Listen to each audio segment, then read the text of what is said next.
तो आज हम दूसरे गेट पर आए हुए हैं, इसलिए कि वहाँ पर इतनी ज़्यादा हमें रोक दिया गया है कि भीड़ बहुत ज़्यादा है। आप दूसरे गेट से एंटर कर सकते हैं, तो इसलिए हम आपको दूसरे गेट से लेकर के अंदर ले चलते हैं और अंदर की कार्यक्रम की झलकियाँ दिखा रहे हैं।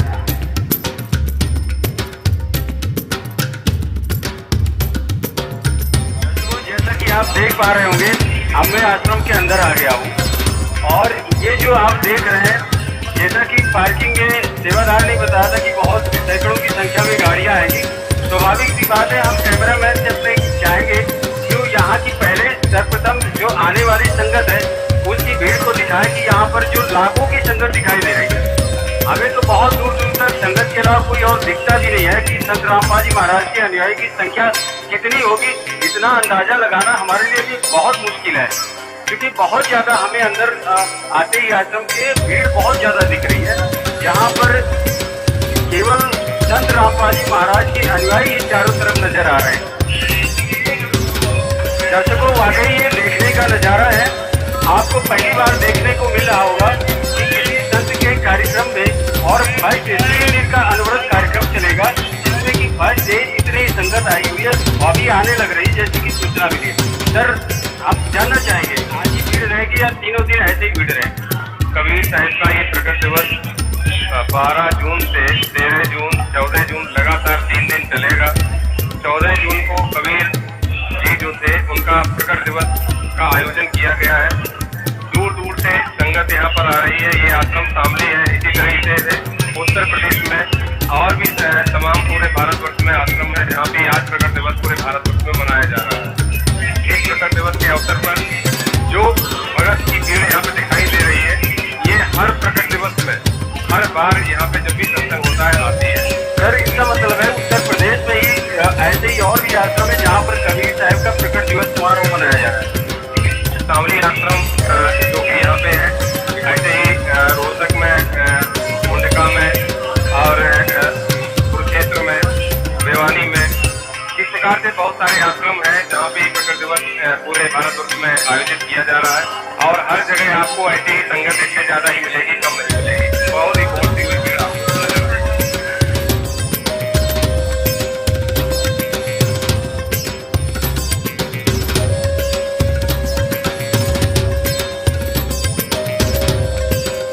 हम आप सभी को लेकर के आ गए जहाँ पर माताओं बहनों के लिए भंडारे की व्यवस्था की है। वहाँ पर कंटिन्यूस भंडारे की सेवा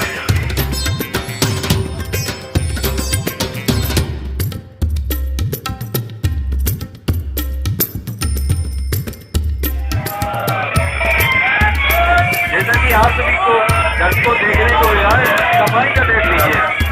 उसके बाद फिर इसमें धुलते हैं, फिर ये टहगाता इसमें धुलते हैं और उसके बाद ये धुलते हैं, फिर लास्ट जहाँ पर करते हैं।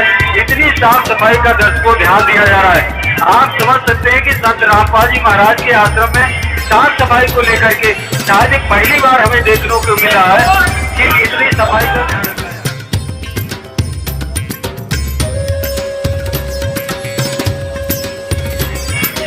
दर्शकों, अब हम आ गए हैं यहाँ पर जिसको रोटी हम बोलते हैं, यहाँ फुलका राम बोलते हैं। साधु बच्चन ने बताया हमारे संत रामपाल जी महाराज के आश्रम में रोटी नहीं, इसको फुलका राम बोलते हैं। तो ये फुलका राम संत रामपाल जी महाराज के यहाँ तैयार होता है, उसके लिए बहुत बड़ी मशीन लगाई गई है। आइए आपको दिखाते हैं। ये देखिए दर्शकों, ये रोटियाँ, ये आपको नजारा देखने को मिल रहा होगा। संत रामपाल जी महाराज का अनवरत ये कार्यक्रम, ये भंडारे की व्यवस्था, ये भंडारे की व्यवस्था, रोटियाँ सेकने और दर्शकों तो हम आपको लगातार दिखाना चाहेंगे ये मशीन में कैसे रोटियाँ बन करके उसकी करके आती आ रही।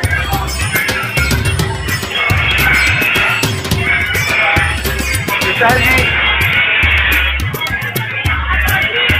नमस्कार।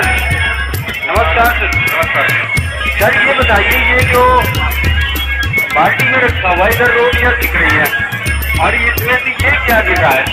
ये मशीन है रोटी सेकने वाली और इसमें इसकी कैपेसिटी करीब बहुत है, 1 घंटे में 10,000 करीब है।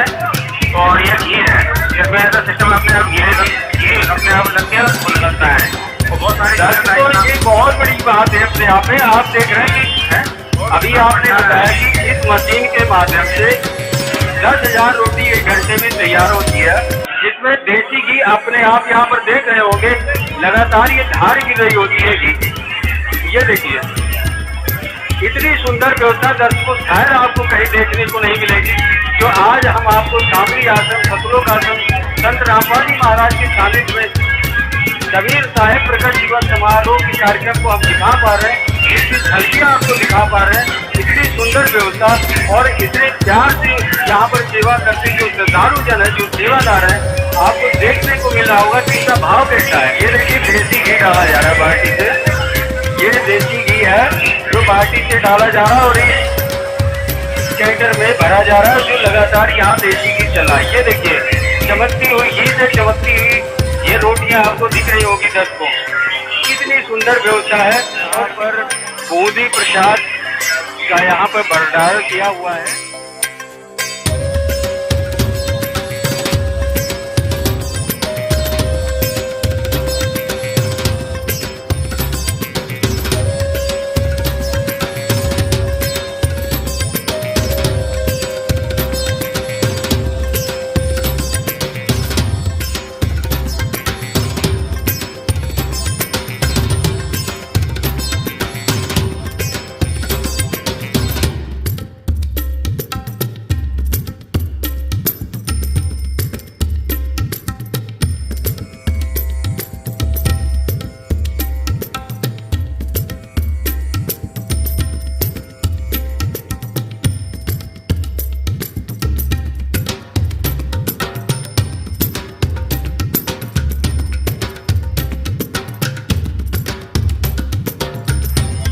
आप देख पा रहे होंगे यहाँ पर ये चावल तैयार हो रहा है, जो ये करो आप जैसा कि देख पा रहे हैं ये भंडारण है, जहाँ सब्जी के लिए ये आलू की कट्टियाँ लगी हुई है और पीछे भी यहाँ पर चाय की भी व्यवस्था है और चाय लगातार ये सेवा यहाँ पर चाय की हो रही है। और हम यहाँ के सेवादार से जानना चाहेंगे तो सुबह चाय दी जाती होगी, तो इतनी टाइम बनने का क्या होता है जी? जी ये संत रामपाल जी महाराज के अनुयायी यहाँ पे पाठ प्रकाश पर आ रहे हैं, उनके लिए ये चाय की व्यवस्था बनाई गई है और ये रात की चाय में बनती है, सुबह के लिए भक्तों के लिए और चाय बनती है ताजा। दर्शकों आप जैसा कि देख पा रहे होंगे, अभी हमने यहाँ पर जो सेवा कर रहे हैं वो कह रहे हैं कि ये चाय की व्यवस्था अनवरत चलती रहती है और क्योंकि यहाँ पर जो संत रामपाल जी महाराज के अनुयायी हैं वो लगातार आ भी रहे हैं।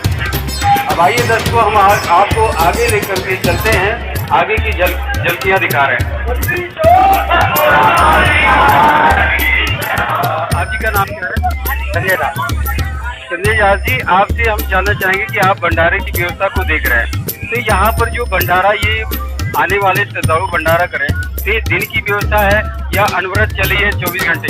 ये भगत जी 12 तारीख से लेके 14 तारीख तक ये अनवरत चल रही है। ये दिन में भी चलती है और रात में भी चलती है, क्योंकि यहाँ श्रद्धालुओं का आना जाना बराबर। हमारे सतगुरुदेव जी की कृपा से जितनी भी संगत आती है, श्रद्धालु आते हैं और सभी के लिए लेटरिन की, बाथरूम की, उनके नहाने धोने की, तेल पानी की, खाने पीने की, चाय की, लस्सी राम की, समय के अनुसार को लस्सी दी जाती है, अगर और चाय की व्यवस्था की जाती है। ऐसा कोई चीज़ नहीं है, सारी व्यवस्थाएँ की जाती है और सारी व्यवस्थाएँ फ्री ऑफ कॉस्ट होती है। उनसे किसी भी प्रकार का कोई भी उस चीज़ का पैसा नहीं लिया जाता है, सभी सेवाएं फ्री ऑफ कॉस्ट। भंडारा छकने के बाद वो थालियों को जब लेकर आते हैं तो यहाँ पर आप देख पा रहे होंगे, कैमरामैन से चाहेंगे कि वो ठीक तरीके से दिखा पाए।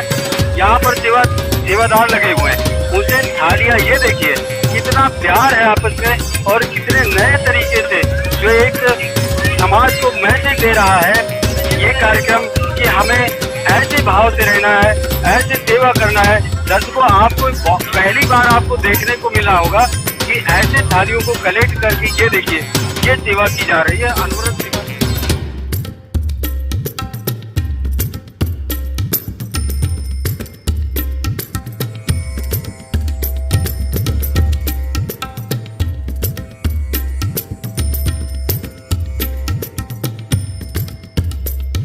रामपाल जी महाराज के अनुयायी आते हैं, यहाँ पर दंडवत प्रणाम करते हैं, जो उन्हें अभी जैसा कि सेवादार ने बताया है कि जो जरूरत प्रणाम का जो एक यज्ञ होता है, इसको यज्ञ है प्रणाम यज्ञ का भी लाभ मिलता है।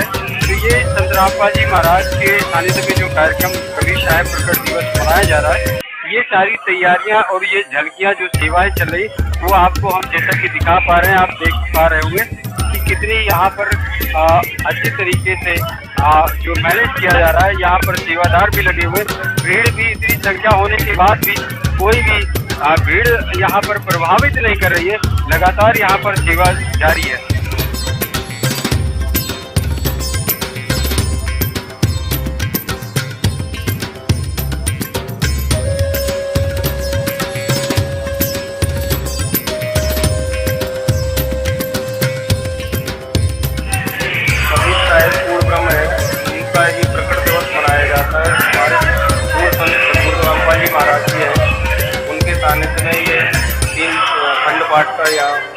जानना चाहेंगे, जैसा कि अभी हम वीडियो वाले सब जानते हैं कि भाई संत कबीर साहब जो है 625 वर्ष पहले उनका यहाँ पर आगमन हुआ इस धरती पर, और वो आए, उन्होंने जात पात और ये पाखंडवाद को पूरी तरीके से अपनी वाणियों के अपने तत्व ज्ञान के माध्यम से उसका खंडन किया, उसका विरोध किया, जैसा कि उनके साथ संघर्ष भी हुआ।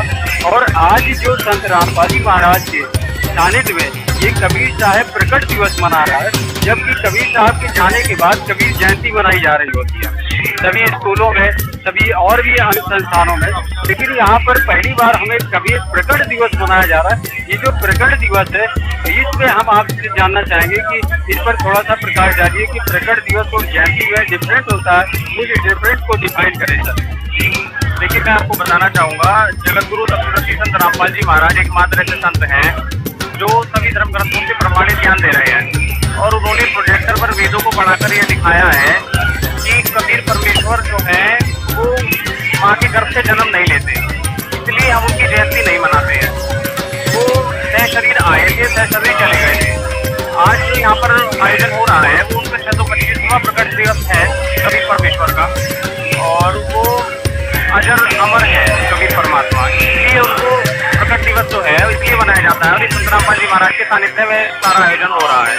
सर, हम आपसे जानना चाहेंगे कि आप इतने दावे से कैसे कह सकते हैं कि वो अजर अमर है और वही पूर्ण परमात्मा है, जैसा कि हम सभी जानते हैं कि सभी धर्म गुरु कहते हैं कि भाई सबका मालिक एक है, तो क्या वास्तव में कबीर साहब ही सबका मालिक एक है या पूर्ण परमात्मा है? इसको थोड़ा सा आप क्लियर करिए कि आप कैसे दावे के साथ कह सकते हैं सर।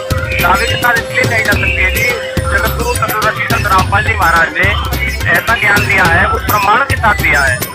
कहने को कोई भी कुछ भी कह सकता है, अन्य संत हैं वो भी कुछ भी कह देते हैं, लेकिन प्रमाण जो दिए हैं संत रामपाल जी महाराज ने, वो प्रोजेक्टर पर सभी वेदों को खोल कर, और आदरणीय हमारी गीता और गुरु ग्रंथ साहिब और कुरान शरीफ, जो जितने भी हमारे आदरणीय ग्रंथ हैं, इन सभी में प्रमाण दिखाकर बताया है। वेदों में एक नहीं अनेकों स्थान पर कबीर देव लिखा हुआ है और पूर्ण परमात्मा का नाम लिखा हुआ है कबीर देव, और उसमें परमात्मा ज्ञानी की लीला भी बताई गई है। उनकी परवरिश की लीला कुंवारी गाय के दूध से होती है। ये सभी लीलाएं जब कबीर परमेश्वर प्रकट हुए थे तो उनके साथ हुई थी। दर्शकों, ये बहुत बड़ी अपने आप पे मानव प्राणी के लिए बहुत बड़ी एक आवश्यक जानकारी है। जैसा कि अभी यहाँ पर जो सेवादार सेवा कर रहे हैं, अभी हमने पूछा, उन्होंने विरोध जानकारी दी और ये प्रमाणित करके बताया कि हमारे गुरु जी ने सभी ग्रंथों से, यानी सभी जितने भी रिलीजन्स हैं, उनके जो हॉली बुक्स हैं, यानी कि जो उस धर्म के धर्म ग्रंथ हैं, उसे बिल्कुल ओपनली उन्होंने खोल करके बता दिया है कि कबीर साहब ही पूर्ण परमात्मा है और उनका माँ के गर्भ से, जैसा कि अभी जो संत रामपाल जी महाराज के अनुयायी है, उन्होंने बताया कि उनका माँ के गर्भ से जन्म नहीं होता है। ये वेदों में भी इसका प्रमाण है।